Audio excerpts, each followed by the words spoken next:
Il était confiant, tout comme ses adversaires, à l'entame de l'épreuve du saut en longueur de la catégorie T47 à handisport.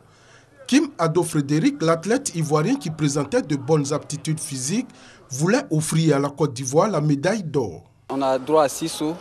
Premièrement, on a eu, comme c'est la demi-finale finale, on a eu premièrement d'abord 3 sauts.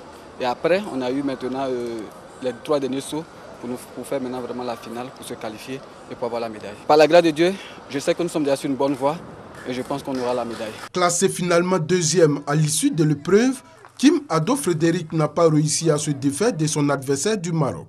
Actuellement, c'est la deuxième place que j'occupe. Vraiment, je suis très content vraiment de l'effort fourni. Et merci à tous ceux de loin ou de près qui ont commencé à me soutenir et continuent de me soutenir.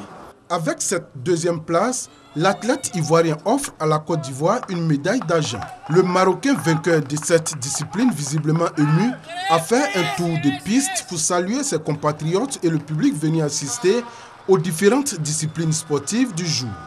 Outre les T47, la catégorie des T42 était aussi en compétition avec 3 athlètes, 2 Français et un Centrafricain. Et en attendant qu'ils entrent en lice, l'on a pu assister à l'entraînement de certains athlètes des autres disciplines, notamment le saut en hauteur et l'athlétisme.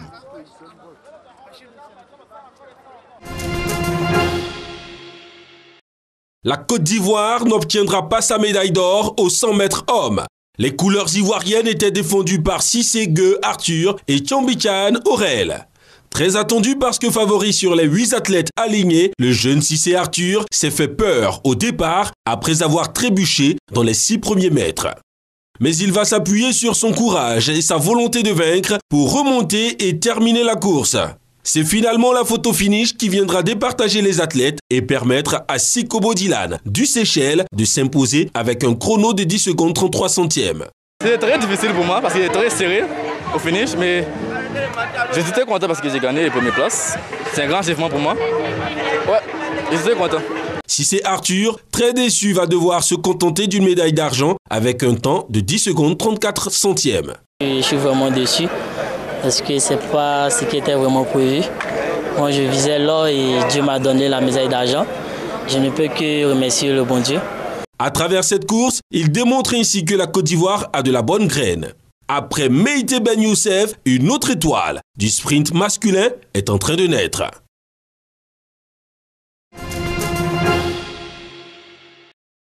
Après leur défaite 3-2 face à la Guinée, la victoire était impérative du côté ivoirien pour continuer l'aventure.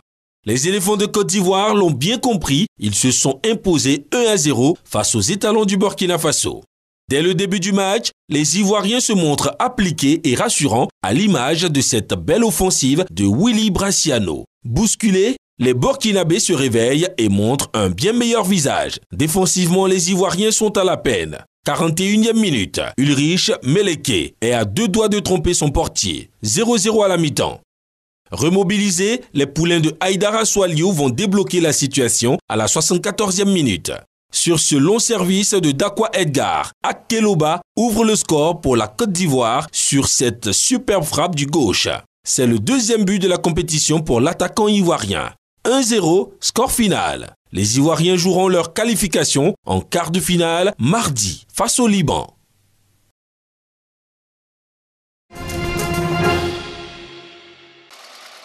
L'État de Côte d'Ivoire s'est engagé à reprofiler ses 2 pistes rurales de Eke à Benjamin Crot, long de 18 km, et de Tourédougou au périmètre risicole, long de 6 km. Et ce, au profit des bénéficiaires du programme conjoint de réduction de la pauvreté et partant de toute la population rurale de ces zones. C'est un objectif majeur parce que ça permet de faciliter l'écoulement des produits de nos populations bénéficiaires qui se sont engagées dans des activités génératrices de revenus de type agricole et non agricole. Et aujourd'hui, nous voyons qu'avec ces travaux, il va y avoir une facilité d'écoulement des produits, donc atteindre les objectifs qui ont été escomptés par le programme régional. Le lancement des travaux de réhabilitation de ces pistes rurales a eu lieu dans le village de Eke en présence des autorités et des populations villageoises. Les travaux sont financés par le Fonds d'entretien routier à hauteur de 500 millions de francs CFA. nous allons veiller à ce que les travaux qui seront réalisés ici puissent respecter les standards. C'est-à-dire que la qualité de ces travaux-là sera notre leitmotiv. Les travaux concernent également le dégagement des emprises, l'assainissement par la fourniture, la pose de dallos et de bus au niveau des points bas et également le rechargement des parties, on peut dire, inondables et les côtes glissantes. C'est un ouf de soulagement pour les bénéficiaires qui pourront évacuer facilement désormais leur production de vivrier vers les marchés. C'est un véritable sentiment de joie. La coordination de lutte contre la pauvreté, c'est un projet important du PNUD. Effectivement, entre autres, vient encore de réhabiliter une dizaine de kilomètres de voies dans cette zone riche en agriculture. Le secrétaire général de préfecture Etienne, représentant le préfet de région, a invité les populations à toujours faire confiance au gouvernement dirigé par le président Alassane Ouattara pour son rôle d'offrir un mieux-être aux populations. La livraison de ces travaux est prévue dans 5 mois. « 24 juillet 1967, De Gaulle vive le Québec libre. Avant même son arrivée au Québec, le gouvernement fédéral canadien était préoccupé par la visite de Charles de Gaulle. Un an plus tôt, le gouvernement français n'avait pas envoyé de représentants officiels aux obsèques du gouverneur général Georges Vanier. Vanier et sa femme Pauline étaient des amis personnels de Charles de Gaulle depuis 1940, quand il était en exil à Londres. Pauline Vanier avait dit avoir envoyé une note sur laquelle était écrit simplement 1940. Le gouvernement de Lester Pearson était si préoccupé au sujet de l'intrusion de la France dans les affaires intérieures du Canada que le ministre du Conseil, Paul-Joseph James Martin, a été envoyé pour rendre visite à De Gaulle à Paris.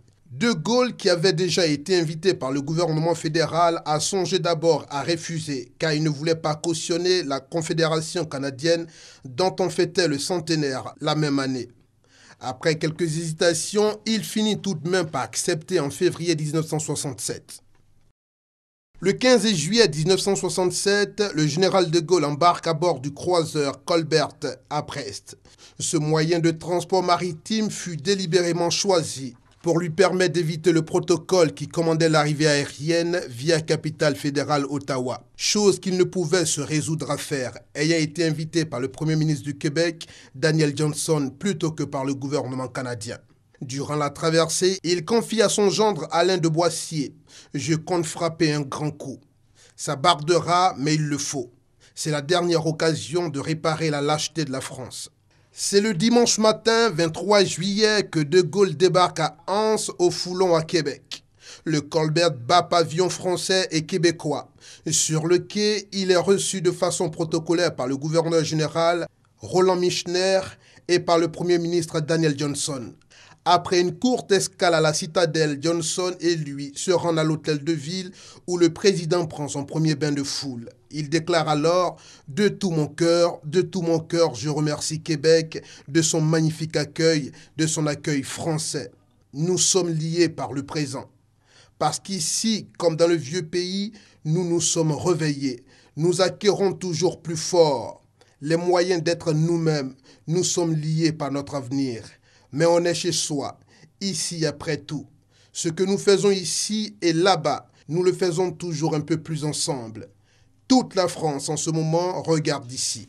Elle vous voit.